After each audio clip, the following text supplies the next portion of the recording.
Hey everyone, welcome to Rants. I am back with another episode. Yes, that was my O'Neal Cruz bobblehead that is fixed thanks to super glue. It was a touch and go situation there, and I opened up the box on Sunday morning when I got home after dropping Donardo off after our live pod that I'll talk about here in a second, and opened up the box that I probably dropped. I don't know, Cody or Tyler or Jim would have a better idea, but I probably dropped that thing about 10 times Saturday, just carrying around during the game.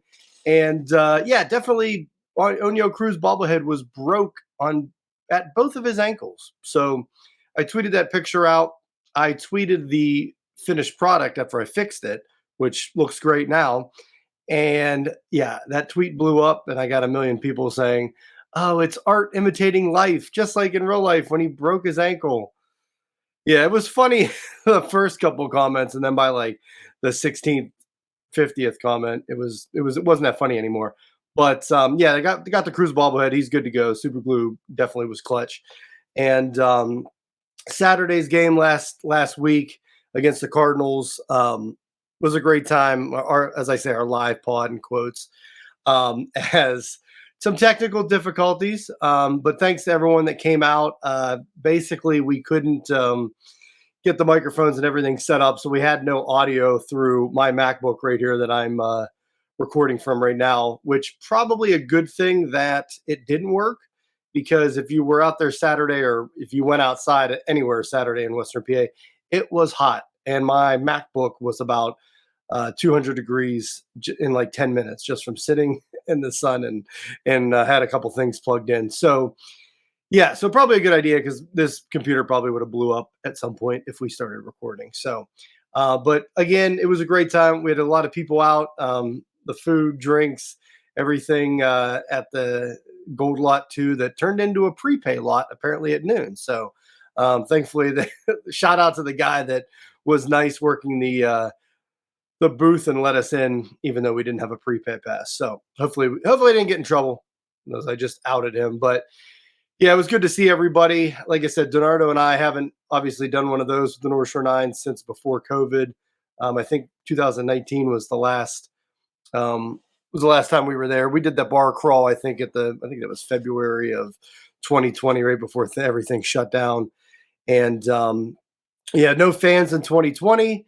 And Donardo hasn't really been up here since. And I kind of stopped watching the Pirates for 2 years. So, that'll happen. But so it's been since 2019, but it was great to see everybody. It was kind of like old times, like nothing really, like we haven't been away from you that long. So I guess that's the positives about Twitter and social media and everything these days. So you stay connected with people you like, and then there's also the negative, which I'm going to get into here on my rant today. But no, great. Thanks again for everyone coming out, and the game was a good time. A lot of stuff happened. We had a rain delay, which was out of nowhere. I think that tarp was on the field for maybe like 10, 15 minutes. It was like the shortest rain delay. It was almost like, why'd you even put it on? Because you knew it was sunny out when it was downpouring. Like the downpour literally lasted like 3 minutes and it was done. So, but yeah, crazy game. Pirates came back, got the win against the Cardinals, and kept that winning streak going. But obviously, the winning streak didn't last, as we found out this week, and that's where I wanted to get started with my rant. So, yeah, the Pirates were on a 5-game winning streak going into the Oakland A series. I tweeted out and said, "Hey, sweep the A's, and suddenly you're on an 8-game winning streak. Easy peasy. This is the way." No worries. No, it's the A's. The A's are 12-50 or whatever, and no problem. unfortunately, that's not how baseball works. And that's not how sports works. And I think one of the biggest things that kills me about Pirates Twitter and just Pirates fan base in general, and probably most fan bases too, but it's just the overreaction of everything. A couple games, a 2, 3 game, sample, super sample size, small sample size, and it's just that overreaction. Oh, the Pirates are great. They won 5, 6 in a row. Oh, they lost 2. Now they're the worst team ever again. So we went into that A series. The first game of the series, the Pirates won. It was one of the ugliest wins I've seen in years. Really ugly win, but you'll take it. They win 5-4. You have Mitch Keller coming up, and then Contreras in game 3 at home against the 12-50 A's. No problem. Keller's going to go out there and put up a performance, and the Pirates are going to at least win 2 or 3. And if they sweep, you're in a great spot. Well, it didn't happen.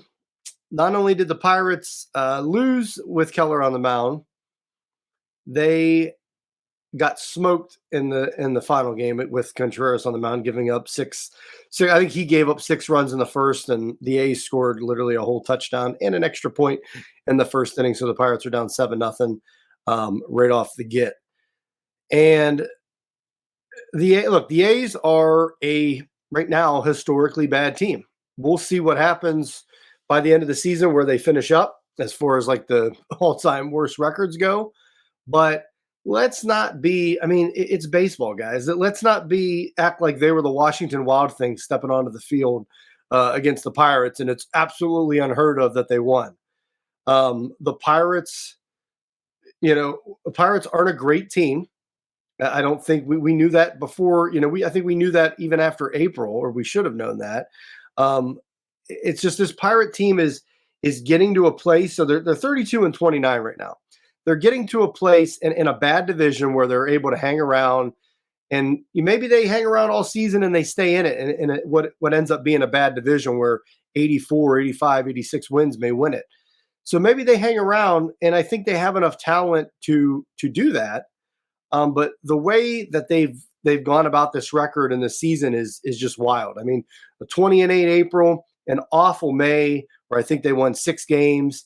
Then they come out and they rip off 6 in a row, and then they lose those 2 to the A's. They've just been really inconsistent, really up and down, really streaky, and we see this. This is you can't go in there and expect to beat a team. And the Pirates have been, for the most part, all season playing as an underdog. Maybe at best, if they're a favorite, they're pretty much even money, minus 110. You see the betting lines, minus 120. We really haven't seen them be these heavy favorites. Coming into the A series, the A's are awful. The Pirates are at home. They got the pitching matchup. Everything was in their favor. They had momentum. If you believe in that, they had a 5-game winning streak. They had everything on their side. And look at the betting lines. Pirates were minus 200. Keller on the mound, minus 275. For my non-betting friends, basically, if you wanted to bet the Pirates to win that day, you would have to put up $300 to win 100. You had to put $3 up to win 1. So that's a heavy favorite in baseball. And Pirates aren't used to playing as a favorite, and it's different. We see this across sports all the time. If this wasn't, teams that will, look at the Steelers, for crying out loud. We always say, Steelers are always in it. They always, Tomlin has them 9-10 wins, right around 500 or above in the playoffs.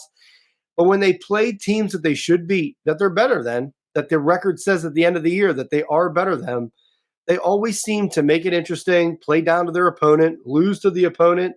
It just always seems to happen. Playing as a big favorite is just different. If it wasn't that way across sports, sports books wouldn't have all this money.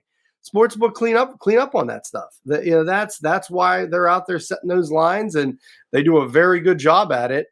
But the reason why they make money is because it's hard to predict. This stuff is hard to predict, and it's across all sports. So I saw a couple ridiculous tweets just throughout this A series this week. One of them, what do you say? I have it written down here. Baseball is such a weird sport, which I agree. Most other sports can be won on paper, but not baseball. What? What other sports can be won on paper? No sports can be won on paper. We see this in hockey, basketball, football, even down to soccer. It's you can't. It's tough to predict. It's definitely not one on paper. If that was the case, then just go bet the Chiefs and Eagles to make the play, make the Super Bowl again, and you're going to win money. But again, it doesn't happen like that. Or just bet all the favorites, and it just doesn't happen that way. So, what sports are one on paper? I mean, look at the NBA and NHL finals right now. You have two teams in Miami were 8 seeds and they're in the finals. Which, I mean, I remember growing up in the '90s with the NBA, like it was chalk the whole postseason. To see, I remember when Mutombo beat the Sonics. That was like, it was a 5-game series, so it was even probably more likelihood of that happening. That was like unheard of. That a low seed knocked off a top seed. So now you have 2 8 seeds in the finals, and that doesn't happen every year, but you see it in the NHL and stuff. You see it in NFL all the time. Teams come kind of out of nowhere and make a run, and you can go from worst to first in most sports. I'd say all sports really. I mean, baseball I think is one of the toughest to go from worst to first, but we've seen it happen before. There are cases where that's happened, but yeah, it's just that's why sports books are in business. And I knew it was coming. I knew it was coming. Like I said, I should have bet the A's myself, but you just knew it was coming. Everybody was just, oh, just sweep the A's. Yeah, it's easy. Just sweep them. We'll be on an 8-game tear. We'll be in first place. We'll be rolling. Got the Mets coming in next weekend. And it should have just known at home, everything going for them on their side. What happens? Pirates can't find that big hit pretty much all series. If the A's hadn't walked in a farm on the opening series, we might have been swept, to be honest. And just imagine more of the comments there. But yeah, the A's pretty much walked a game away basically, and then the Pirates just couldn't find that big hit. And then you just had two, Keller obviously. I'm not going to get into this today, but a big concern in the last couple of his starts. He didn't have it, and then Contreras. I talked about Contreras a couple weeks ago about when they decided to go to the pen. Well, I was gonna tweet this out. Maybe I still will, but pretty much since they said they were going to move him to the pen or skip his start, Contreras has had a couple really bad outings. So I don't know if that played into it or if he's hurt. I know Tyler believes he's hurt, but something's up. But yeah, just Contreras got blown up, and next thing you know, you're down 7-0. So kudos to the Pirates offense, at least that in that game yesterday, where they battled back and at least scored 5 runs. So I mean, you score 5 runs against the A's lineup, you should be winning, and they did that in 2 of the games.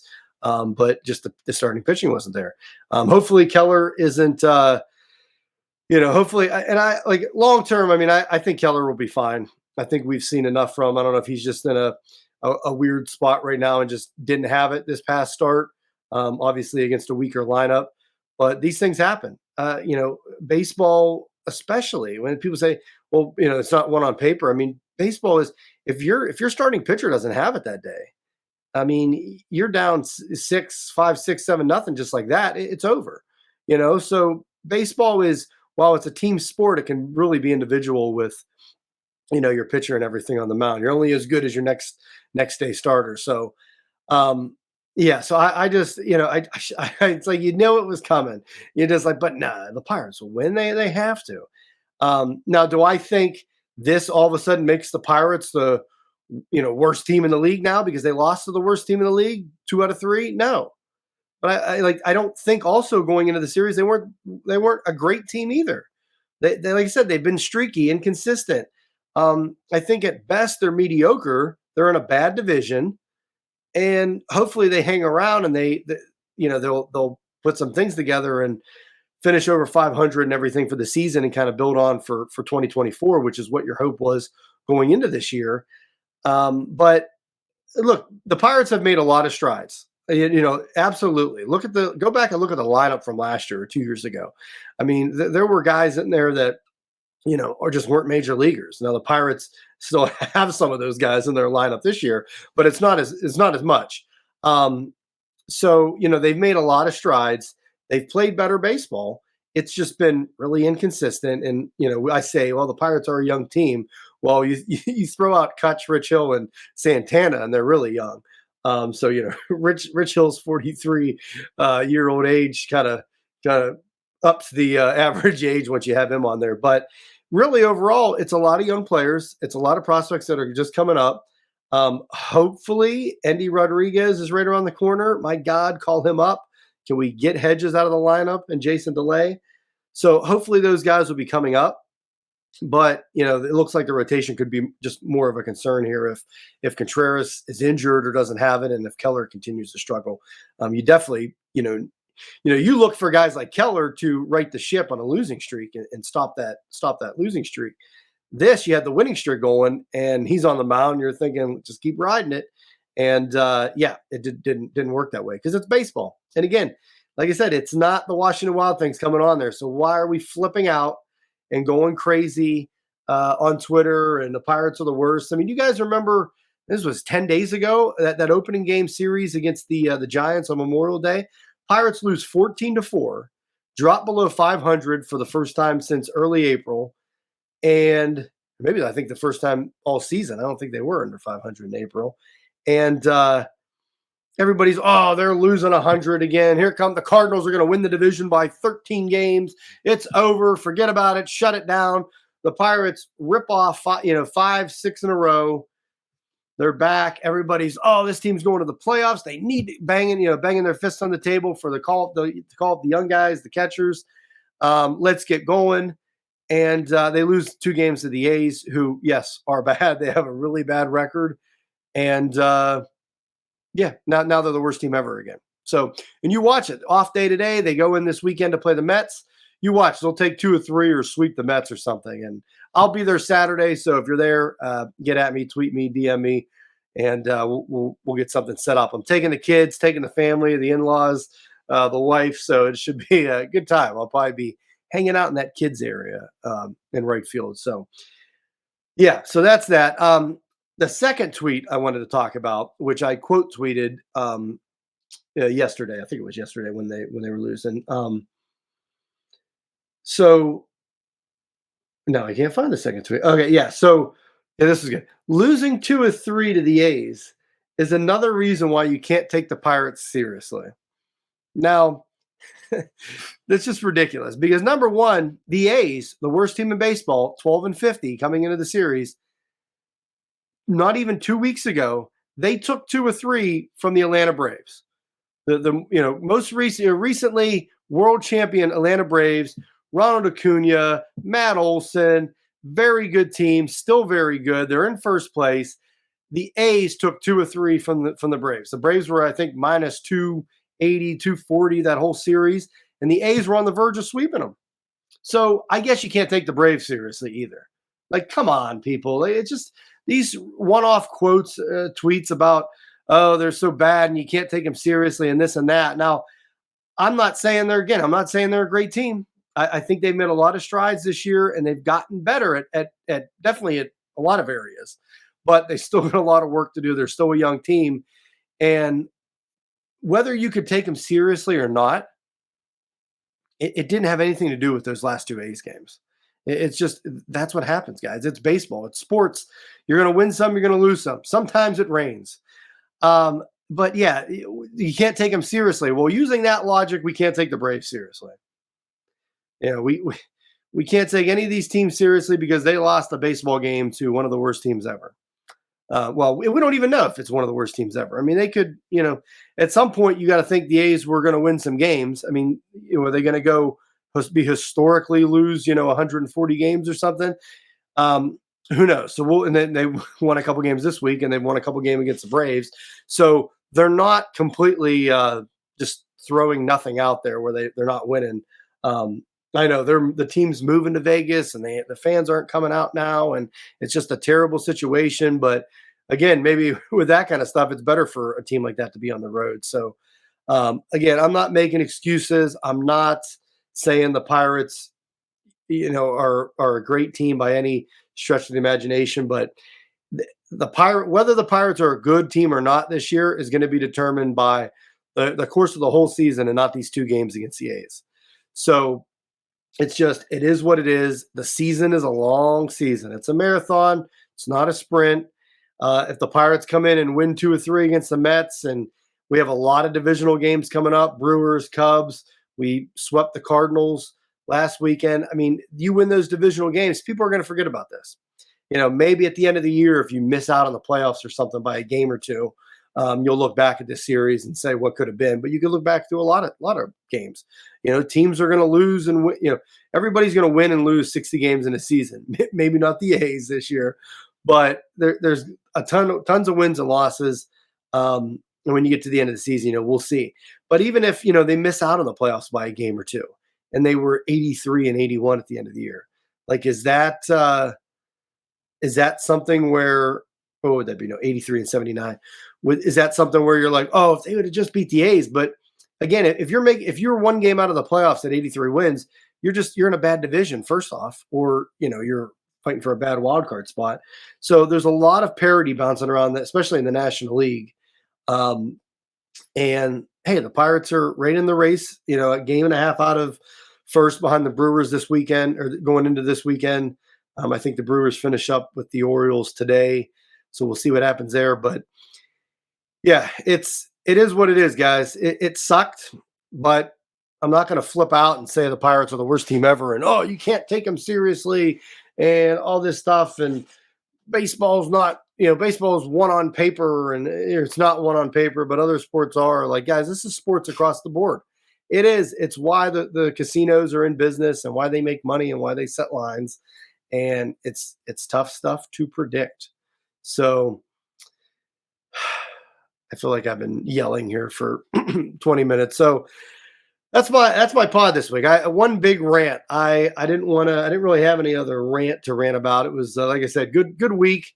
Like I said, it was awesome seeing everybody Saturday at live pod. I might as well just call it the live tailgate.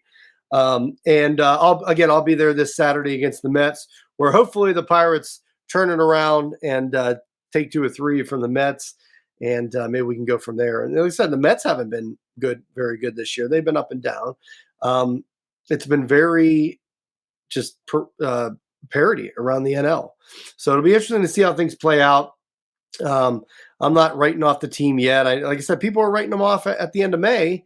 And, then they win a couple games and everybody's back on we're going to the playoffs and this team's back, and call up all the young guys. And when Cruz gets back, this and that.